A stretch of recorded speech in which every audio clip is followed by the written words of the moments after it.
UK too. So I forgot what part, but she used to live in the UK too during the whole 60s era there. So I have endless stories from her about her time there. Okay, okay. Yeah, Yeah. I think one of our most famous towns in Kent is Canterbury. So the Canterbury Yes. Cathedral is Yes. Yeah. is out here in Kent and stuff.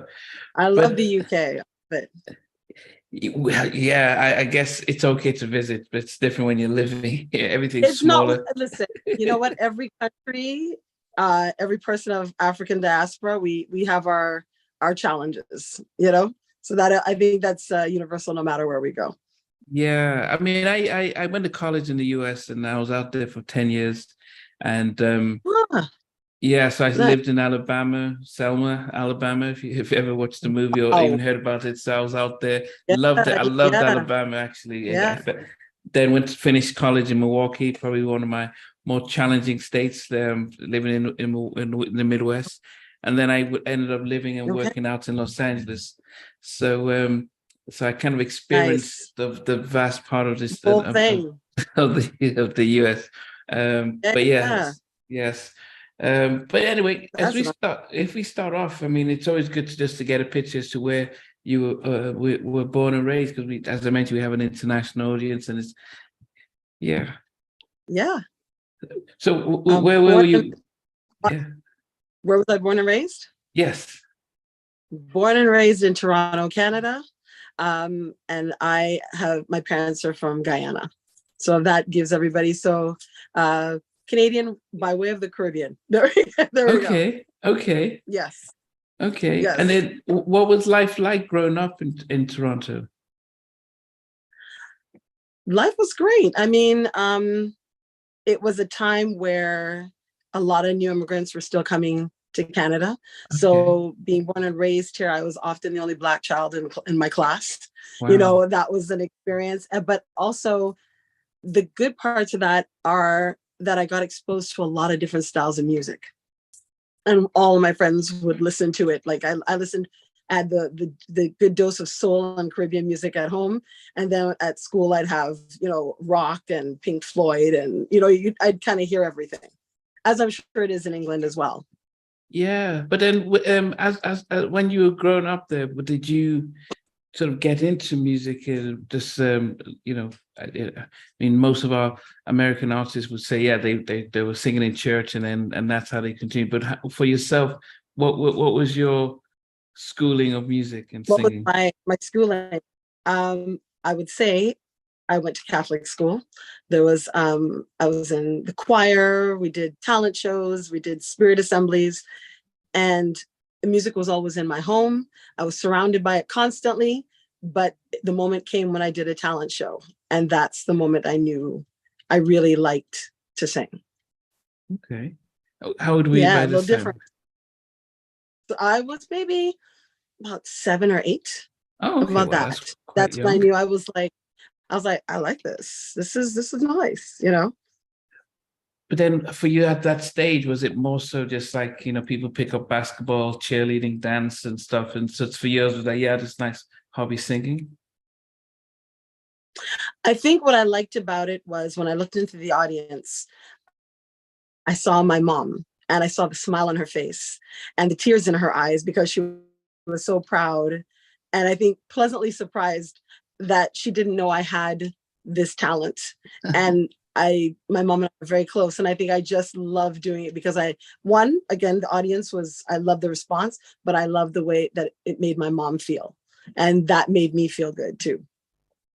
I mean, saying that, it just seems as if you weren't sort of gone through any vocal training and you just had this in you, it almost seems if, actually for a lot of people, singing becomes a gifting that you just can't teach. You could train to be, an opera singer or stuff, Yeah. But then there are people that just have a gifting. Is that what you saw in yourself, or what was, or did you think that, okay. Yeah, I would say it's a gifting. Music found me. So it was definitely a gifting of that in that moment. And at that stage, I'm just trying to see now, what was the sort of musical influences that you had commercial? I mean, yeah, who were you listening to, and everything, all the best of the Canadian music that was out there. And then of course we have still a heavy influence from the US as well. So all the funk that was coming out of the US at that time was coming to us. All the rock that was coming out of the US and in Canada was coming. So, and again, like I said, at home, it was soca and reggae and all of it. I got like a heavy dose of that all the time. So at home, it was a given. And so I think culturally, as Caribbean people, you know, music is part of who we are, right? Yeah. So that it was never far from me, ever. Okay. So how was it for, I'll say, high school? And I don't know if it's the same. What was the, you know, how did music become a little bit more serious when you say finishing? Is it high school or secondary school you have in Canada? I don't know the education. High school. You're right. Okay. High school. Yeah. High school. Yeah, I went, what I found from was doing the talent shows. I kept going once I hit high school, and how I parlayed that into high school was I ended up being vice president of my student council. I represented the school. I started fashion shows, talent shows, you name whatever it was that I could be up front. That's where, you know, I was. And of course, coming from Caribbean parents, school was the focus. You know, they're like, okay, this music thing is nice, but, you know, hit the books, right? So that was always the focus in our home, because all of my relatives are professionals. So when I wanted to do music, they were like, okay, music, why? It's like, you know, we like to dance at a party, but why? Why do you want to do music? So I'm a bit of a rebel in the family, where I decided to pursue it and go for it. No, but so what did you do after high school? Where did you go? What did you? After high school, I went to Humber College for a moment, probably about 6 months, to pursue music. Because again, with the education, they're like, if you're going to do music, you know, you're going to go through the formal education of it. But I auditioned for a musical called Mama, I Want to Sing. I don't know if you're familiar with that one in the States. I think it's the longest running Black musical off Broadway in the history of American music. So they did a Toronto cast. Okay. And I was part of that cast. So I was stage manager, but I played the role of, oh my gosh, I played the role of Mama, and I sang in a few different capacities in the show. So it was pretty awesome. That was my first really hardcore exposure to gospel, which was great. Okay. I think when I interviewed Stacey Francis, she was also in that show. Yeah. So that's when I first heard about it. Okay. So what did you mean by that was your first taste of gospel, doing the play? Black American gospel proper. You know what I mean? Like that kind. Like I said, Catholic school, Catholic mass, that's where 45 minutes in and out. That's my upbringing. But Black American gospel is a whole other level, a whole other beautiful experience. So that was my first real dive into it. It was amazing. In growing up in Canada, what was it like being? I mean, as I said, was it becoming quickly diverse, or was it completely different from how it was in the US? Absolutely. Very heavily multicultural. Eventually, I would go to school, and a little bit of everybody, you know, was in the class, and all friends. And I think the beautiful part of living in Canada is we're all into each other's cultures and foods, and, you know, there's no holding back, you know, and that was my experience growing up. And so to me, it's very similar to the Caribbean. Okay. Yeah. Okay. And then, so did you quit college to do the musical? I did. Okay. I did. What did the family say when you had to break the news to them? They weren't too thrilled, you know, but they understood. They're like, okay, let's see what she does with this. You know, that was more the approach. And I think the musical ran for, I want to say 6 to 8 months. I don't know if it made a full year, but from there, from going to school for the 6 months, it allowed me to connect with all the major up and coming musicians in the city. And so a lot of them ended up playing in the musical or singing in the musical, which was great. So I built up a network. And so from there, I went on to doing a lot of session work around the city. And that was, as vocalists, how we got out there. So it was a very cool time, a very cool time. You don't see that anymore, but then you kind of really made your name by going around and doing demo work. And that is when I learned to kind of adapt my voice depending on the genre. And so my voice has a tendency to change depending on what I do. So, and I guess it's interesting that at this time did you have singers, both male or female, that you then started to hone yourself to or really admire? Always. Thelma Houston, Tina Turner, Martha Wash, you name it. Like I said, in my house, there was a lot of soul music, a lot of disco, a lot of all of it. Al Green, like all of it. Yeah, but I'm talking about as you got, you're doing this play around that stage when you're a teenager. Who was out that you were really into as a Tina Turner, Martha Wash, Crystal Waters. That's when house and dance music started to kick in. Okay. And that is when I was like, that's really, I think, what drew me to that genre of music, because I saw these amazing Black women in the States doing it. And I was going to clubs and dancing in house clubs and having a good time. So I was already on the scene and enjoying the music. And then to see these incredible women doing it, I was like, well, they're leading the way. I'm very happy to follow, so that was it.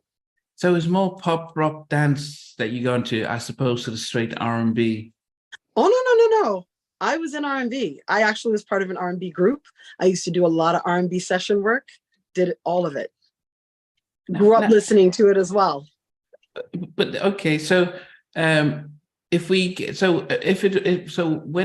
it that you so it was a decade that you got into the play and doing the session work? That'd be like the early 90s. Okay. Yeah. So how was the music scene in Canada compared to, say, the States, where they were just, they were looking at R&B groups who were predominantly coming from the church? What was the music, sort of dominant music in Canada at the time?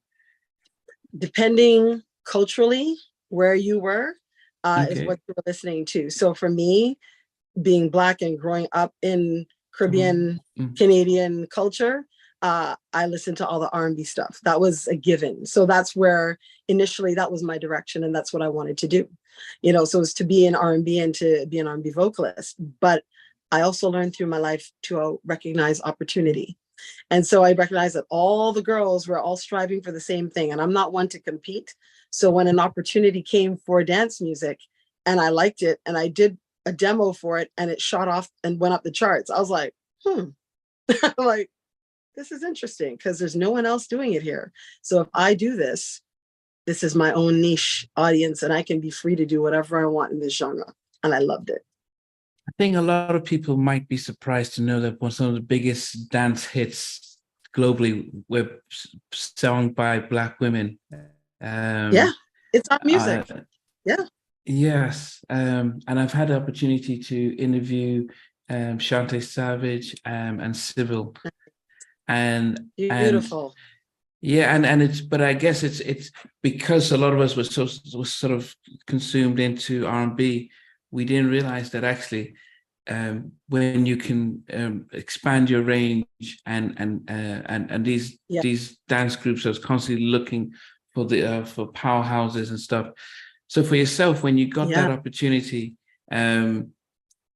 what was it? Did you start to see? Because you mentioned you were in a group first. Did you have to leave the group to do this? And well, that's a whole other complicated situation. But I decided to leave, and when I did leave and started to do more dance and house music, the reaction from a lot of my peers was like, "What are you doing that music for?" They didn't see the value in it. I did. So I think I've always been eclectic that way. And so that's what I was saying. I recognized the opportunity. I saw what was happening on the charts. I saw, and I'm like, if these incredible women can do it, and I seem to have a knack for doing it, why not? Why not follow this path? It comes out of Black music. It comes out of the Black experience. It's now hitting the charts. No one else is really doing it here. my voice is unique in it, I'm going to go for it. Wow. I mean, it would have been so much easier to stay in the box of, okay, we're Black R&B, especially how R&B was dominating in the 90s throughout the States. I mean, groups and singles and everything. I don't know how R&B was received in Canada at the time, in Toronto. I mean, Huge. Okay. Huge. It was huge here. And I was here for all of it. So like the groups like SWV, Total, En Vogue, Escape, TLC. All of it. That's what I grew up on. All of it. I was definitely part of the 90s R&B scene. Loved it. We even, as part of the group I was with, which was In Threes, we actually ended up auditioning for Full Force at a talent show here in Toronto, like ages and ages ago. So it was quite a moment. It was that was the time. It was the 90s, all about the R&B. Oh, so what happened? Did you guys weren't successful, or? I don't think we got through with that, but that's okay. It didn't. I had plans anyway, so I kind of had my foot in all the camps. You put as many eggs in as many baskets, and one's going to hatch. And so for me, a few hatched at that time. As a matter of fact, I had multiple hits on the charts simultaneously with a few different groups. And I was a vocalist, and that was all dance, because they were looking for vocalists actively trying to find girls who would be into this music, be able to tour with it and perform it live. And I became that girl.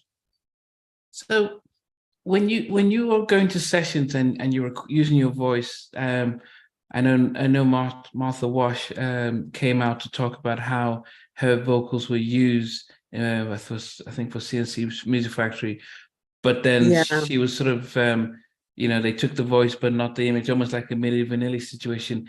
How did you get to understand, if they're using my voice, how much ownership I have, how much of a, how to make money outside of just getting paid to lay your voice and keep the business part of it?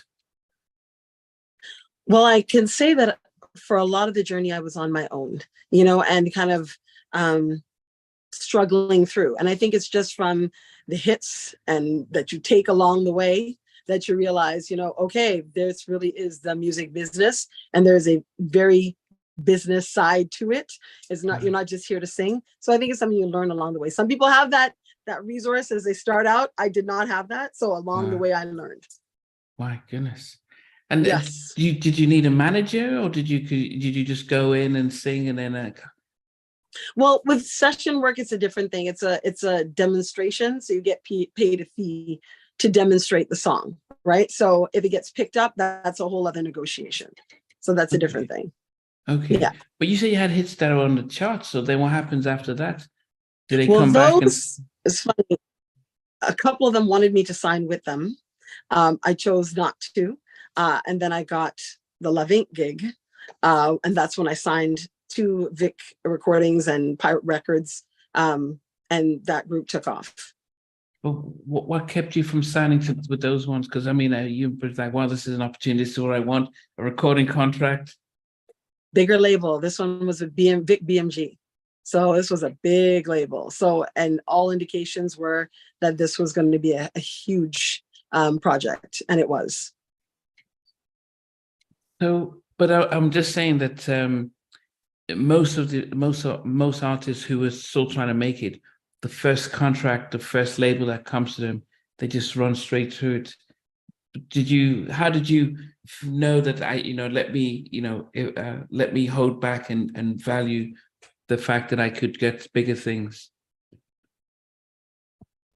I would say just something in me knew. I was like, there's something bigger coming. And because of the scene and how it was growing so big, like really rapidly as well, house music and dance music was exploding. So I knew, well, I'm not seeing really anybody else doing this. I seem to be the one that everyone is coming to do this music. There's got to be something that is coming. It's just innately something I knew.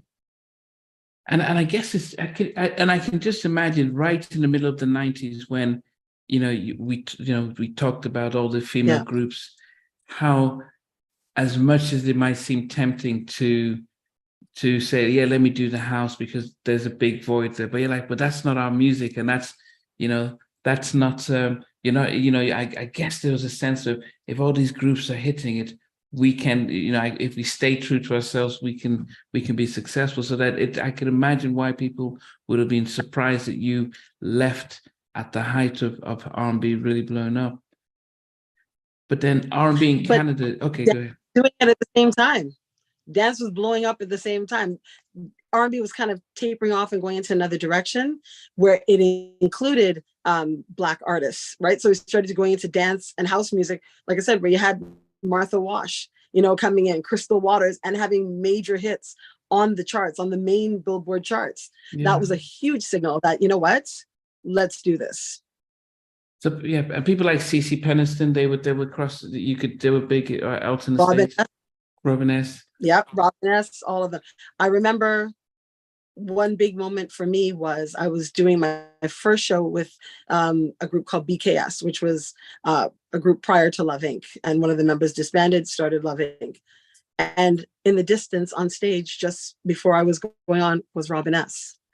And I could hear her clear as day. And I was like, this is pretty awesome that there she is singing. I have watched her in videos. I've seen every live performance I could see from Canada of her. And I said, you know what? That's a signal I'm on the right track. Wow.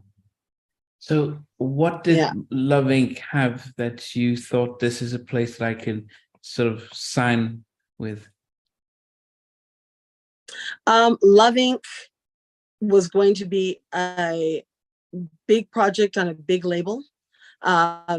And it had the opportunity, or the what would I say, the magnitude to go international, because what we were doing was so incredibly groundbreaking and different that it was worth signing. It was either it was going to go or not. And even then I was like, well, let's see, let's see, I'm taking a gamble here, but let's see. And I was right. It shot off. Like, it was huge across Canada, and then spilled over to the UK as well. Yeah, but then when they signed you, what were they? Was it a case of the three of us in a group and you're part of the group, or I mean, were you signed as a member of the group? So everything. Okay. Yeah, so signed as a member of the group. Yes. And at this point, had you learned enough about the business to know what you were signing and getting involved? I got gypped in the sense that I had a lawyer that I think was kind of in cahoots with their lawyer and kind of undersigned, didn't give me all the credits I should have, but that's okay. I got a better lawyer in the end, so it's all good. Yeah, goodness, after interviewing 100 artists, you heard for the ones who said that the lawyers are pretty much, you get referred, the label will say, yeah, here's a lawyer that you can call, and a lawyer is like best friends with the company's lawyer, and it's like, okay, so how do we want to do this? I'll advise her. Actually, this was through a friend of mine that I trusted very much so. And I don't think they even realized what was going on. And so, I don't blame them in any way. But again, you learn, you take enough knocks as you go through the industry and things open up. You go, oh, okay, got it. See it? I see it now. Got it. Because, for me, I came from I guess from a family or surrounded around people that I could trust. So I never really, saw skullduggery like that before. I'd never seen. I was like, oh, okay, this is what y'all doing. Got it. So it's all a learning experience. I can't walk through life carrying it, but I try to impart that knowledge to as many young vocalists or kids coming up in the industry that I can, and go, you know what? It's the music business, and the more you can know about it and learn it, the better for you. Yeah. One of my nieces wants to follow in my footsteps. And I told her, I said, that's great, no problem, but you're going to take law, you're going to go do law, contract law, and you're going to do everything so that you know every contract, you can handle your business and tell them what you want. You don't have to rely on anybody because you know it. Yeah. I was fortunate to interview Joyce Sims 2 months before she passed away. Yes. And she said that before she signed, she got how to make it in the music industry, and she read the book cover to cover. So when she was with her small label, and they were like, okay, here's the contract, and she said, whoa, this is not in the book I read. So what's this ownership? And then she went through line to line, and that's how she made sure she had everything, because she read and did her homework, so that when they were trying to take things, she said, no, it's fine, I'll just take away. That's very rare situation. And so, but it's very unfortunate that labels seem to take advantage of artists. In America, for especially Black artists, it seems from the stories we're hearing that they were victims of a lot of this through Black executives taking advantage of them. In Canada, do you think it was the same, that if you were, say, white, do you think you would they have been a little bit more fair with you, or would you think that it would have made a difference? No, I think with success and opportunity comes greed. And people ultimately look out for themselves. And if you don't say anything and they feel like you don't know, they're gonna like, oh, well, if she don't know anything, we're not gonna tell her. And I think that is a very unfortunate part of the industry. It's a very sad but very true part of the industry. It's still being done right now. It's still being done right now to many artists. I think it should be illegal, but that's just my 2 cents. But the more you know, the better for you. Yeah. And the more you can do as an artist, the better for you. So when you got signed, did you get signed as just a vocalist, or did you get to also get signed as a songwriter? I was able to songwrite. So I was, like I said, part of the group fully. Yeah. And so, I mean, the big international hit, which Superstar, how involved were you when it came to even coming up with the concept and the idea, the music and everything? Well, I did not come up with the concept of Superstar. That song the lyrics were written by a gentleman named Vince DiGiorgio. However, where my mastery came in was creating the melody. And so I was very heavily part of that. So the melody that you hear is one that I very much helped create. Okay. You get credit for that? Oh, that's being worked on right now. Okay. That's being worked on right now.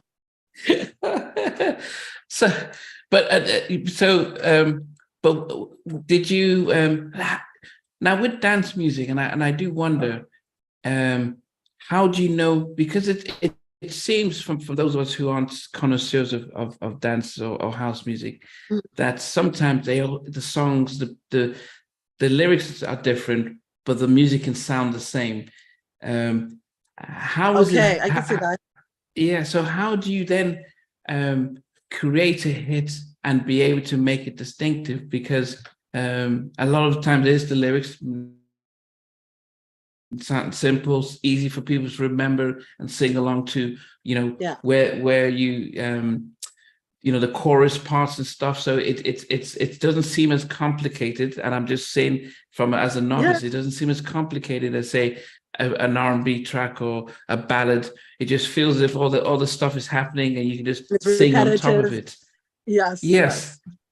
For yourself, how do you then take it where you can say, okay, let me try and make sense of what's going on, so that the audience can join in and they can be infected by what we're trying to say in the song? Well, I'd say the first thing is that people need to understand about electronic music is it's got many subgenres. It's a very highly creative genre of music. So there's EDM, there's tech house, there's, it's endless. And so depending on what you like, or what what your spirit or your ears take to, if it's Frankie Knuckles, then you're gonna, you like that more soulful house, you like that more gospel house, you like, more pop. which would be, and still soulful, which would be, of course, the Martha Washes, the CeCe Pennisons, the Robinesses, it really depends on what you like. And so depending as the vocalist, when you go in, if you're on the scene, you know what needs to be delivered. I can only explain it to you that way. You know what's expected. You can hear it and you can, you pick up the vibe instantly. And I think it's a music, and I'm not trying to insult anybody. It's a genre of music that they say is for cool people because it's highly artistic. That is what it's usually referred to. All music is artistic and beautiful, but this one is really about vibe and energy. It's about being creative. Most of the guys, I think, or ladies that produce any of this genre of music are usually artists in some way, graphic artists, visual artists in some way, shape, or form. So I think it all kind of overlaps. When it comes to the music, does it what comes first? In majority of times, is it the DJs create or the producers creating the music, and then they look for then you've come up with the lyrics, or in some cases, can it be, I've got this lyric, I've got this sort of melody, and then they would tend to see, let's try and put some music around it. What's more common? I think it goes both ways. Sometimes it's just a lyrical idea that you may have come up with and recorded. And sometimes it's the producer hands you some tracks and goes, listen to this and see what you come up with. It can go either way. So when you were loving, when it came to the music, what was the majority of what you were doing? Was it, okay, they come up the music, then you then write it, or how did, yes. Or did you then, okay. It was, we got the music.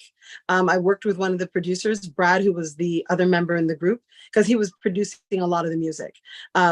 So he and I would sit down and just write together, and it would come together pretty fast, actually. So it was great to work with him.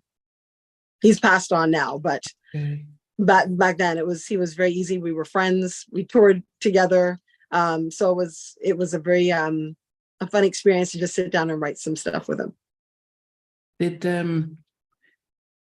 you find writing easy? Because I guess that's also another skill in itself, to be able to come up with not just the lyrics, but then the melody around it.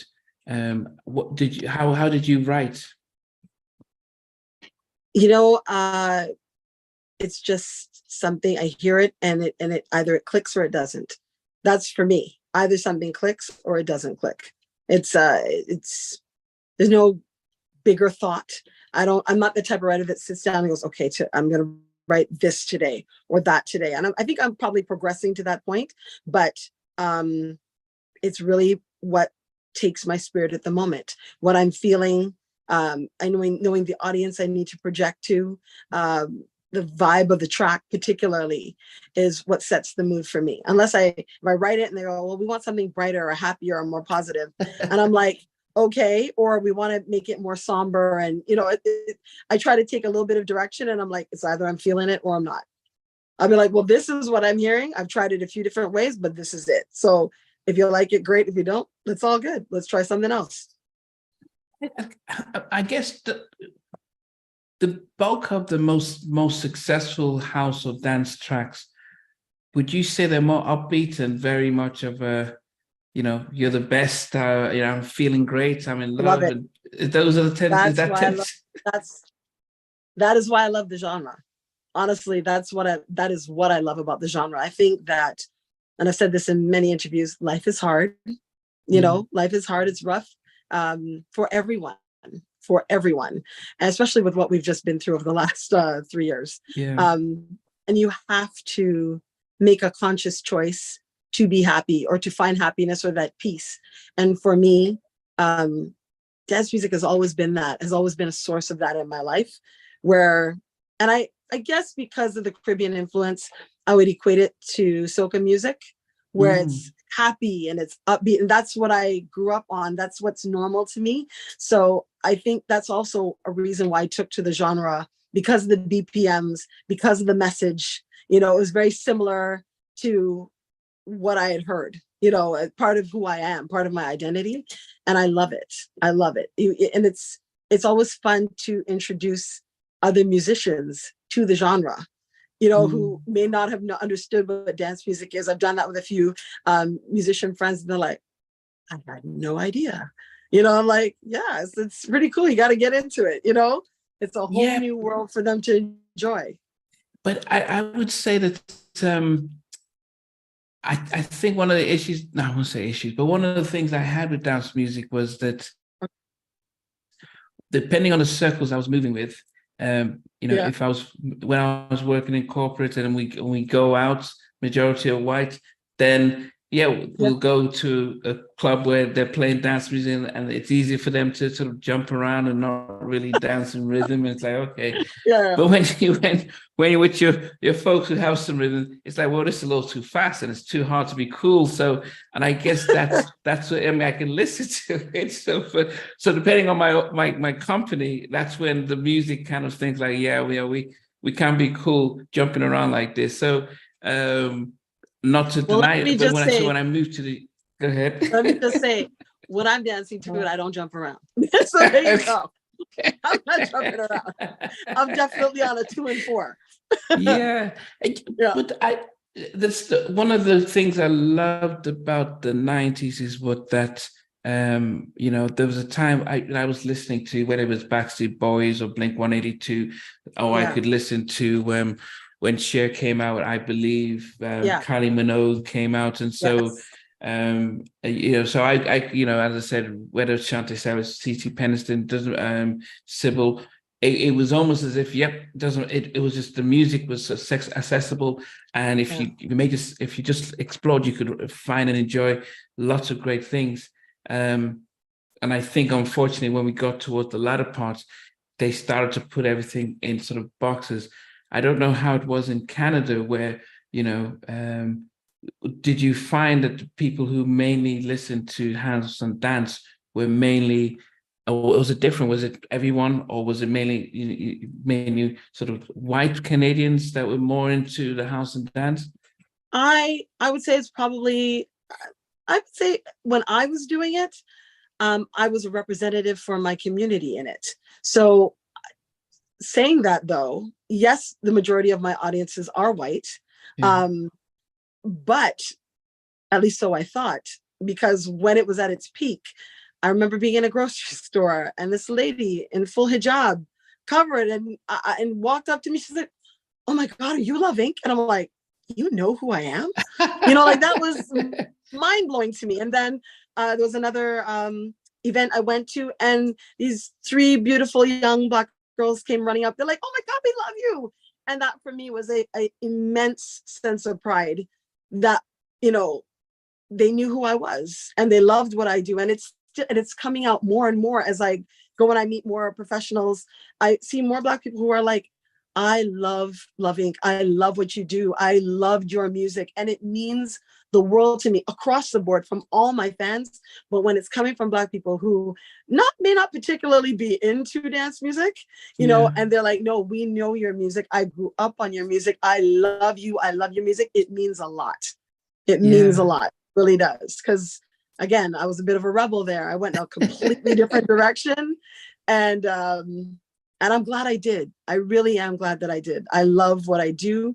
I love being a trailblazer in it. I would love to see more Black women in Canada embrace it, you know, and do it and get out there and represent, and more Black women, period, across the world. Because 90s was a very iconic time in music, whether it was rock, whether it was R&B, whether it was dance. It was an incredible era. And so I think that will come back again. I think that's coming back again. And I'd like to see us represent in this genre for sure. Because I think as Black people, or as just people of color, period, we should be seen in all genres of music, not just one. It's because we can do it all. We can do it all. No, definitely, especially rock and rock and roll and country. I mean, we've got the vocal range and we've got everything. Did you get to collaborate with any of the US house producers like Dave Morales, and you mentioned Frankie Knuckles? I have not. Funny enough, all of the hits I've done have come through Canadian producers. All of them. All of the things that I've done, whether it was, I don't know if you know my full catalog, but BKS were all Canadian. I know at one point, apparently Simon Cowell had wanted to sign us. So Simon knew about it in the UK. He loved it. Love Inc. was Canadian. One of the gentlemen who was with BKS, disbanded BKS and formed Love Inc. And that's how I became part of that. And then Queer Eye for the Straight Guy, which was a big hit in the US. I was the vocalist for the original series on that as well. So you'll see me in the back of a cab singing, all things just keep getting better. So you'll hear me back there. But yeah, you know, been there, done that. It's great.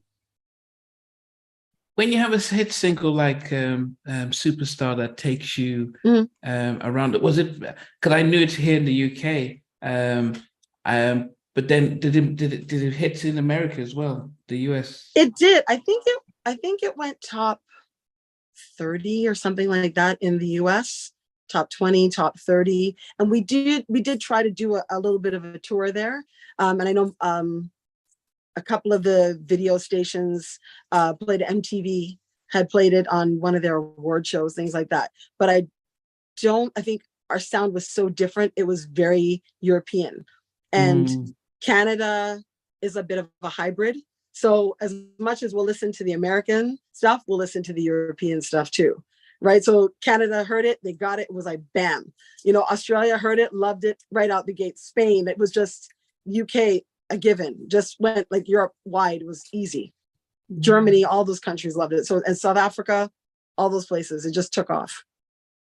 So do you saw yourself touring more Europe than say North America?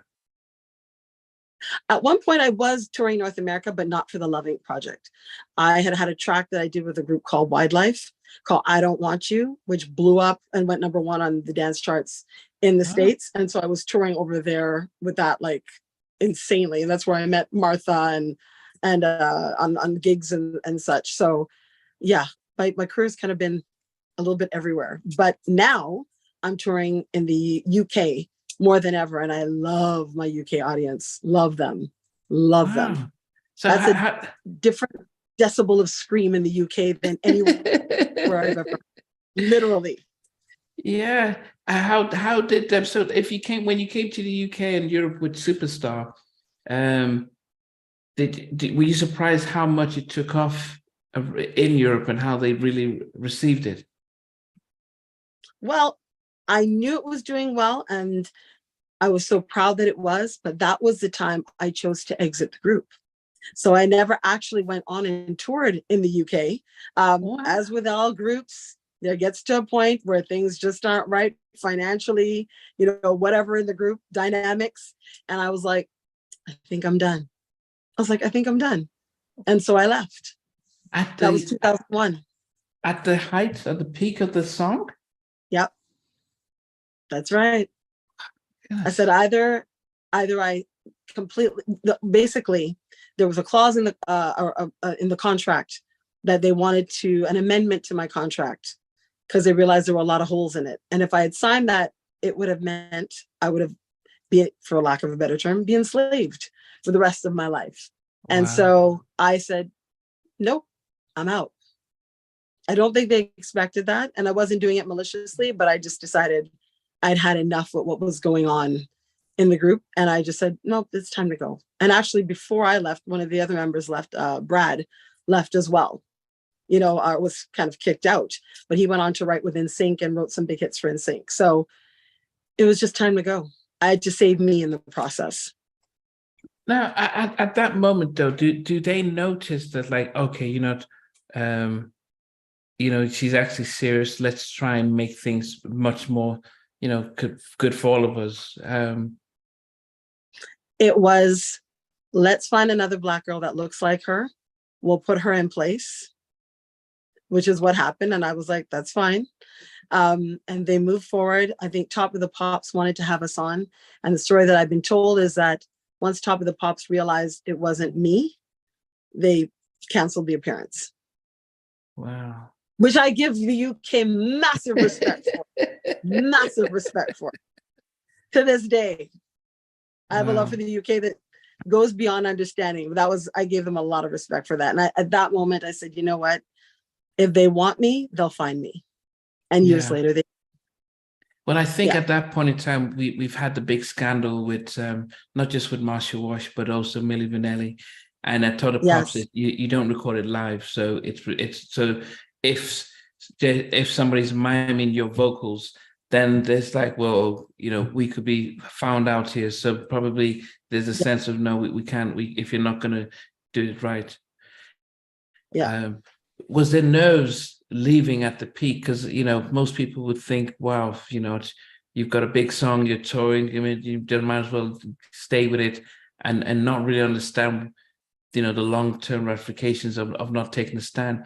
But was there any worries or fears about, wow, I'm giving up something secure here? Yeah. All of it. Everything that you just said, I felt all of it. I was very worried about, I had worked so hard, to attain the success that I did. But there was just too many disrespectful things going on behind the scenes that were just not up to my standard, my personal standard, that I felt, why am I staying in this? This is not who I am. This is not what I'm about. And if this is the way things are going and I will be treated this way, then it's time to get out. I'm good at what I do, and something else will follow. And so I walked out on faith, not by sight. I walked out on faith, and I said, you know what? Everything's going to be okay. It was very scary because we had won the awards. We had toured across Canada. I mean, I couldn't go anywhere without being noticed or seen anywhere. And so it literally was at the peak. And then it would just started to chart and go up the charts in the UK. So it was, I was at a fork in the road. Wow. Yeah. It mirrors Dawn Robinson when she left in Vogue after the biggest hit, Don't Let Go. But the label thought, we can refine, we'll do without it. But then their third album, EV3, just complete flop because everyone said, she sang the lead on the biggest song. And when we didn't see her, we just gave up on the group. So what happens to you then when you leave one of the biggest groups in Canada at the time? Are there other labels and everyone calling, hey, Simone, come here, we know you're free? I think there was a lot of damage control in the sense that I had been villainized to a certain degree from what I'd heard. She thinks she's a diva, and all the things that come with it when, you're not complying with what people want you to comply with. And I just was like, no problem, no problem. And I just kind of moved on. And sure enough, another project came up and it went to the top of the charts, and then I got a call from the prior group asking me to come back. But within that call, unbeknownst to them, the old ugly head reared itself. And I was like, that is not what you say to a person when you want them to come back to your group. And so I was like, I'm out. So it was like, got to keep going. It reaffirmed that I had made the right decision and that I had to leave. And that was the best thing for me. Yeah. Yeah. Did they called you when they noticed that you had another hit with another group? Yeah, on the American Billboard charts. Yeah. Yeah. Wow. Interesting, isn't it? Yeah. And when I left the group, it disbanded. So when I left, the Love Me Kid completely, there was nothing else. That was it. That was the end of the road for them. And I didn't leave maliciously. It was, you get to a point where you're just tired, and you're like, I can't do this every day. For me, when I go on stage, I believe what I'm singing. And if I'm not believing it and I'm not feeling it, the audience is going to know. And for me, I felt like that was starting to reflect in my performances, where I'd be touring and I couldn't wait to get back home, which is not me. I love, I'm behind stage and I close my eyes and I listen for the audience and I hear the anticipation and the excitement, and it gets me excited, right? I'm like, I'm ready to go. So when I'm not, I have to pump myself up before I go on stage, going, okay, let's do this. Let's do 2 more weeks, and I'm home. I was like, this is starting to to kind of bleed into my personality. And I'm like, this is toxic and I gotta go. Wow. Yeah. At that point in time, there was not much social media, so you couldn't say your side of the story without going to news No, outlets, and they then tend to be that's right. worried about portraying the labels. So how does your story and what you're going through get out so people can hear your side of things? You know what? I'm lucky that in Canada, a lot of people knew who I was. They knew who I was, not just as a vocalist, they knew my conviction as a person and how I lived. And so they knew. They're like, no, something went wrong. They did something to Simone. There's no way she would have walked if things were right. And I was very thankful that so many came forward and they're like, are you okay? They're like, what happened? Are you okay? And I really wasn't ready to talk about it. I think I've held it in for, wow, about 20 years. I think it's maybe only about 5 years ago. I've kind of been doing interviews where I kind of allude to little things that happened, but I'm all right. I'm still here. I'm still touring. Everything's okay. Does but then are you able to do things solo or in-house? Oh Do you yeah. have to be part of a collective? And I'm sort of just seeing your journey. Do you have to be, does it make a difference being part of a collective, or could you just be Simone Denny and then other people are producing for you and you can just have your own? Yeah, definitely ready to do that. Definitely. It's just, I think that was that era and those are the opportunities that were coming to me, so those are the things that came forward and I was very happy to be part of them because I heard the music and I was like, yeah, that's a hit. Let's do it. Now, Simone Denny now is, I kind of review projects and I'm like, I've got a great manager who, is either like, this is beneficial for you or no. And I've got great friends in the industry who have really kind of pinned me down and said, sometimes you just have to say no. They're like, sometimes if it's not worth it, it's not going to do anything for you, say no. And these are the greats out there who are like, say no. And I went, you know what, you're right. Something else will come along, say no. And move on and just take care of you, do your own projects, which I'm getting prepared to do now, and work and put out my own songs. So it's been a journey. It's been a journey. I've written a song with Anaya Day at one point, and I'm looking right now to do a lot more of that. So there'll be more to come. What the industry has changed significantly since then, where Yes. people are streaming and downloading. I mean, it's a very different situation. What is it? So, unless labels come in and throw money at it, at artists to do projects and songs, what is it that you're seeing as an artist now? Is it relying more on tours to make a living, or does putting out music itself today just almost like a way of marketing yourself, but you're not, unless it goes viral? But what's the balance? I'm still navigating that. I know that, if you have a hit on TikTok with a song, you're laughing. I know that. I know Spotify streaming has like just ripped us apart as artists. It's I think it's something we're all still navigating in the industry. It's hard, because gone are the days where you're like, okay, I'm going to put a song out. It's going to sell and do well with whatever label. Like you have to tour.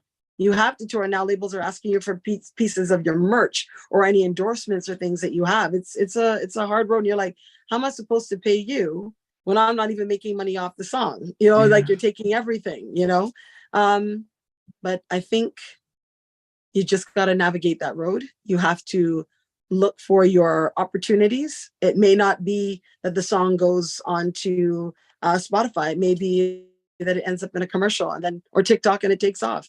You just got to have the right people around you who can help you navigate that. It's a really difficult time. So what are we getting ready to expect from you? Are you then putting together a dance house project by yourself, writing it and producing it, or reaching out to other people to help produce for you? Well, I like to co-write. I don't know, maybe that's just my nature. I always like another opinion, and I Mm. love to actively do that with other writers. So I think when I'm putting my project together, it will definitely be co-writes across the board because I love to do that. Um, Saying that, I do have a few things that are being finished in production, and you'll know when they're out. So either they'll hit and stick, or it'll be like, "What song did you put out?" That's just the nature of the business. But definitely more writing from me to come. Definitely more writing. So you'll be hearing from me. And I write in all genres, so it's not just dance and house music or electronica. I'm up for rock, pop, whatever. Like I said, whatever music moves me, I write to. Are you producing, or do you have to rely on other people to produce? I would say I'm a writer, not a producer, but I can co-produce. I know the sound that I want, and I work with a great producer, who's a gentleman who's produced my vocals actually for years, Corey Bradshaw, and he's amazing. So if anyone, it's going to be with Corey for sure. I got to introduce you by DOA Allen, Yeah, and how did you guys sort of because they're funk and R&B and everything, grew up on all of it. yeah, but how Yep, did you guys get grew to up on all know of each? it. Well, it's a story. I, during the pandemic, was doing my own podcast. So on my Instagram, I would have Lisa, Chucky Booker, everybody, Martha Wash. I had interviewed them just as you're doing to me. And I noticed the day I was interviewing Chucky, who I've known for 20 years, is a good friend. And I saw DOA pop up in the chat watching, and I was like, Derek Allen? I was like, nice. So as soon as my interview with Chucky was over, I messaged him and I said, huge fan, would absolutely love the opportunity to have you on. And over the months, prior to, there'd be a call here or there, just kind of, I'm like, does this date work for you? Does that date work for you? Because he's a busy guy. And finally, I think it was December 13th, 2022, somewhere around there. And his chat was awesome because I think we went for like an hour and a half just talking about, just listening to his stories. He has so many stories, so much great advice to give. I really consider him a really valuable and valued friend. So yeah, that's how our friendship came about. Oh, so there's but collaborating, working together, things like that. You never know. You never know. It would be amazing to work with Derek Allen. He's incredible as a producer. Yeah, incredible as a producer. Yeah. Yeah.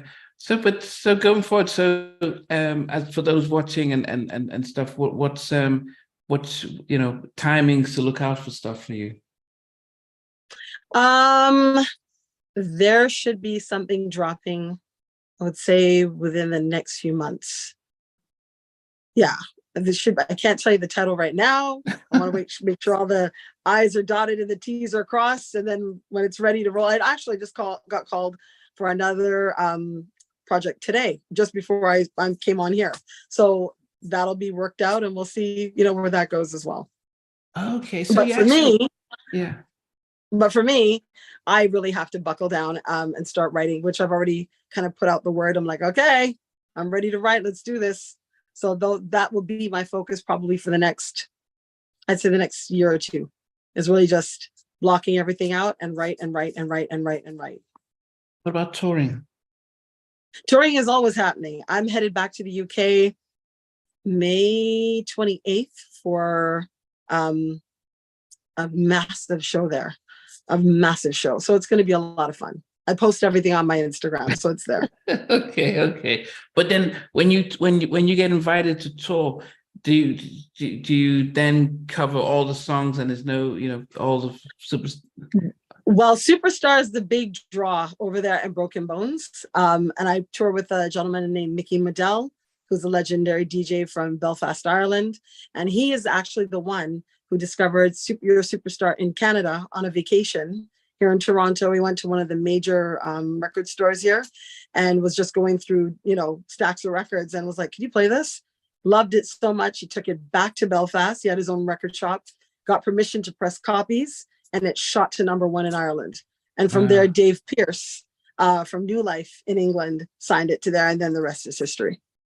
Wow. So he's the one. Mickey Medell is the gentleman that has me touring over there, and the audiences are insane. It's it is a really, you just think, for me, you just think, I'm in Toronto, I'm living my life, you know, superstar, yeah. And then I walk out on stage and people are like screaming, and it's amazing. And they sing every word. All I have to do is say, reach for the, and they take over. And it's a beautiful feeling. What is it really that, is. What is that like? Being on stage with thousands of people screaming and singing. Do you get anxiety, nervous, or what is it for you? Never a feeling of anxiety. I think for me, there's a feeling of love there, for the simple fact that this song is 25 years old. It continues to resonate with people 25 years later. As artists pray for that kind of song. You know, it's kind of like in that, you know, you pray for songs that will sustain you for life, you know, and keep going. And this song keeps going, literally. And I think what was cool is I did a show called Woodvale in the park in Belfast. And they had a show during the day and a show during the night. The daytime had all the kids. And I'm going to say it like the Irish do, right down to the wee ones. We're all singing it. Like they're 3, you know, and they can barely speak, but they're saying, you're a superstar. And I'm like, you know this song, you know? And the parents are there and they're singing it. The grandparents are there, they're singing it. Like everybody, it keeps going. It keeps going. I actually put out a new version, remake of it a few months ago, and it shot back up to #1 on the Irish charts again. You know, and I was like, this is with a DJ producer team called Belters Only. And it's just amazing to me. And then I got the emails, well, I prefer the original. And I'm like, listen, for those who love the original, play it, love it as much as you want. I said, if you like the new one, play it and love it as much as you want. And if you like both, knock yourself out. You know, it's there's a little something for everyone. Yeah. Wow. Yeah. I mean, it's going to be interesting just to see when you cut. Yeah. I'll look at the details and see, you know, just to see how things are, and then also start to look out for some new music. I always ask my guests that if you were stuck on a lift or elevator, I don't know if Canadians use lift or elevators, and it was going to take 2 or 3 hours, and you use both. What would be your favorite movie so that you'd just be watching just as to way away time? Wow. I've never been asked that question before. I like a lot of the 90s movies, but lately I'm watching a lot of Mission Impossible. I like a lot of Spike Lee. You know, it could be anything from Spike Lee, It could be, oh my gosh. But your all-time favorite movie, though, this is your I don't have an all-time. Well, yeah, most of us do. I don't think I have an all-time favorite. I have many favorites. I have many things that I like, many different movies that I've watched that have had an impact on me. So it's never one. I wish I could say one, but there's not one particular. I'll call a few. A Time to Kill, I love, because it's a very deep movie. Indiana Jones, just for the sake of nostalgia. Oh my gosh, I don't know. It could go on and on. So, okay, on the elevator, which movies? It's going to take 3 hours. We'll give you a movie to watch. What would you say? Okay, I'll take Indiana Jones, because if I'm in an elevator and I have to figure out, or Mission Impossible. Which one though? Because it's got to be either or, that something gives me the strength to go, I'm going to find a way out of this and I'm going to survive. So there you go. Which one? Temple of Doom? Temple of Doom. There we go. Temple of Doom. Okay. I'll take it. And then what's your all-time favorite song? You're asking me some all-time favorite hard questions. Yeah, no, every guest I've had, they've all had to give me their favorite song and their favorite movie. Favorite song? I don't. You know what? I'm going to say Superstar.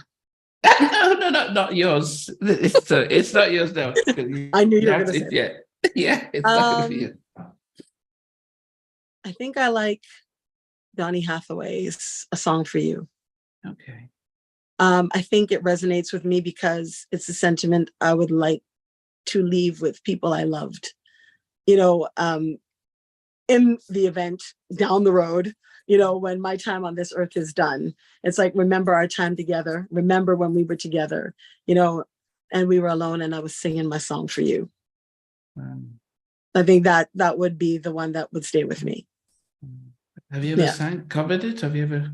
No, but I love it. It's a song that every time I hear it moves me to tears, actually, because it's just, to me, it's such a beautiful song for any vocalist or any entertainer. You know, it's such a meaningful song for me as an artist. Now, with your powerful voice, I would have thought you'd have done something really unique and connecting with the song. Not yet. Right now, I think Donnie's version does it for me. You know, sometimes if it ain't broke, don't fix it. You know, I'm not one of those people or artists that feel the need to redo or cover, you know, other people's songs, especially in the genre that I'm in. I pay respect to all the other divas that are there. I would never touch their work. But if I'm going to do anything, I'm going to create my own hit, but pay respect to and homage to all those shoulders that I was on that propped me up to where I am. And that definitely is rooted in soul music, and R&B and dance and all of it. Wow. Well, Simone, it's been really great to hear your story and your journey, and especially as I mentioned, you know, as somebody who's parents are Nigerian, and anything that has more of a rhythm, you know, so R&B, if it's reggae, if it's soca, but it's but as I said, was definitely it's fascinated by house and dance, not just of the upbeat natures of it. And you know, when I moved back to the UK, it just seems as if there was a plethora of different sounds. As I said, when Kylie did it, right now the names of the other groups escape me, but constantly the UK still has a lot of dance DJs who do, you know, from Calvin Harris to the guy who does stuff with Amy Winehouse. Name escapes me right now. Okay. But every you know, they've just remade Whitney Houston's stuff, so the dance is constantly on the radio, on the pops, on the charts. So I can see it's how mainstream for you. Yes, it's mainstream. It's mainstream for you in the UK. In the US, it's a trend. It goes in and out. There's still people who are diehards and listen to it all the time, but it's on the charts and it's off the charts. Yes.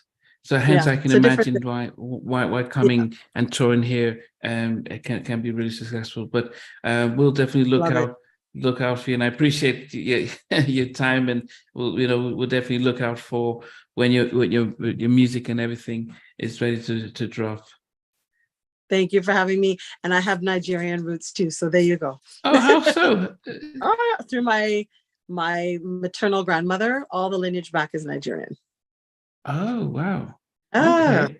Yes. Okay. Come on, we got it all. We're over 200 million Nigerians around the world. So so we are the dominant Black race. But yes, I know.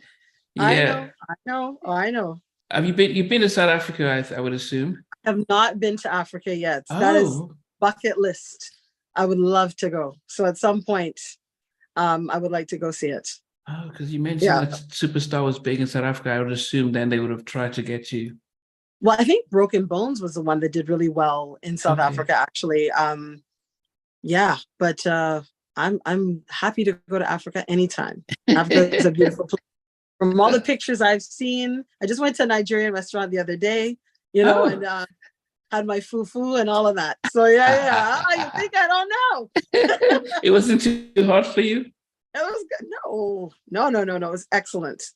It was excellent. And I mean, I think for Caribbean people, we still have a lot of the African foods in our foods, from the plantain, the dashi, and the edos. All that stuff is part of what we eat. So The African traditions are still there. The Oh, foods are still there. okay. Oh yeah. Okay. Oh, well, so well, it was a pleasure really having you on board and Lovely stuff. meeting And you. yeah, and hopefully we get to see you when you come out here in the You summer, should come. spring. Well, I'll be Yeah. in, oh my gosh, no, it's going to be at a different, Reminisce is usually in the fall in September, around September 10th, 9th, somewhere around there. But this concert that I'm doing end of May is by Reminisce as well. It's Reminisce in concert. So I will find out the venue. If that's anywhere near you, let me know. Okay. I'm not good with the UK geography. I'm horrible with it. But Okay. let me know the proximity and let's see if we can have you in and to watch it. We'll make you a believer. Okay. Okay. No, no problem. No, it's been great. I mean, yeah, I've loved it. And I said people who've been chatting have talked about how house is the house music. As I said, nothing but love for our female vocalists who are able to transcend across genres. And and one of the things I noticed about house is that unlike R&B, it has a wider audience, and it seems to be a lot more commercially. Commercially seems to be a lot more lucrative when you can continue to perform.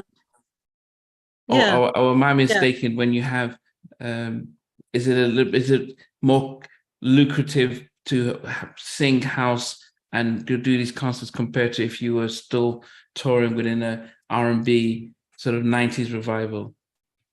Well, here's my perspective on that. I think that if you had a hit in the 90s, 80s, whenever, and it was massive, you're touring, you're making your money. You know what I mean? The radio is playing your music. I think right now it's really hard for artists. I think it's really, really hard because there's so much music out there now. I think we grew up at a time or came up in the industry at a time, particularly for dance, it was a niche audience. And I like I said, the Thea Austins, the Janice Robinsons, the Martha Washes, the Crystal Waters, and Anaya Days, all of them really captured that moment in time. They really did. Here in the UK, it's Rosala, right? So you have Rosala and all those other girls. So wherever we were as Black vocalists, we captured it, and we're still working because we captured a moment. We encapsulated a moment with our music. And so we're very lucky, because it's not the case now. You really don't see there's no particular sound that's out right now. We're just kind of floating, waiting for the next thing in all genres, really. That's just how I feel. Yeah. Okay. Yeah.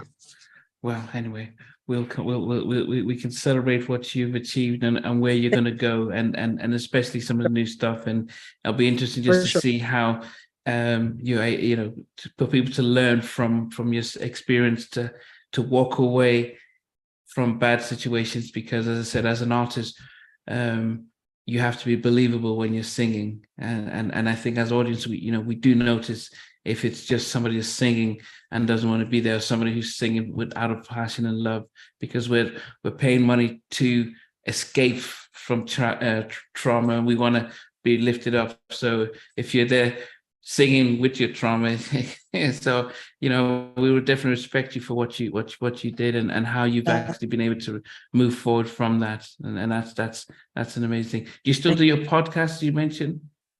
Well, I do too. I haven't started mine up again, which was only musicians and artists. But now I do one called Simone and Sean, and we tackle many other topics. So that's on all social platforms. So you can go to Spotify, any digital platform, Spotify, Amazon Music, whatever's out there, we're there.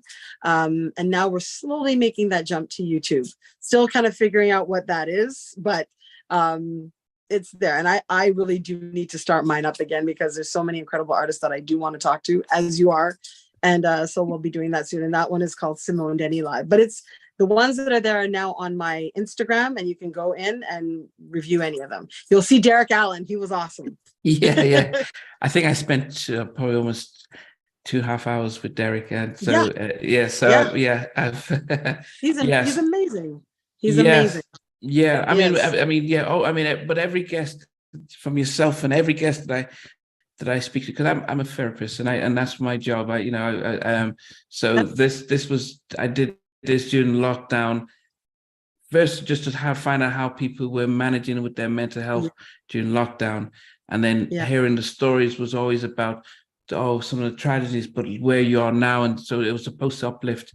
And it's just, you know, it's just continued. So hearing your own story adds to the sense that, you know, following your heart and walking away from bad situations, learning from mistakes, and still being very optimistic about the future. That's the sort of You just got to keep going. Yeah. You got to keep going. You can't let negative things and negative forces and people who try to take advantage of you, can't let that stop you. You have to keep going. You have to. If you love what you do, if you truly love it, you got to find a way to keep doing it and keep going. Absolutely. Wow. Well, Simone, well, I appreciate your time. I appreciate your story, and I'll definitely continue to be in touch, and again, continue to let people know what you know, links and stuff, so they know where to find you, and Awesome. and keep in touch and stuff. Wonderful. Thank you so much. Okay. Thank you for the Simone. opportunity.